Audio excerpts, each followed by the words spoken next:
Meron akong solar panel na smart home automation.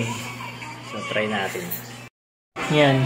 Ito yung ano yan. Ito yung aking voice command assistant. So, ito yung nagpapagana sa lahat ng aparato sa solar panel. Yan. On natin. Tingin ko lang naman. Gawa ko pa ng switch to. Para on and off na lang. Yan siya.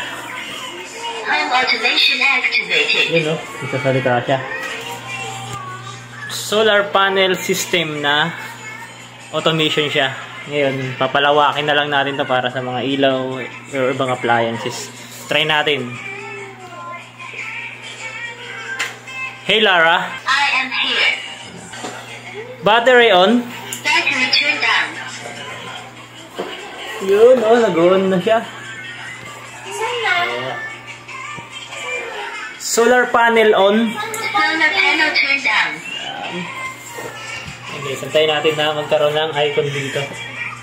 Yun, meron na.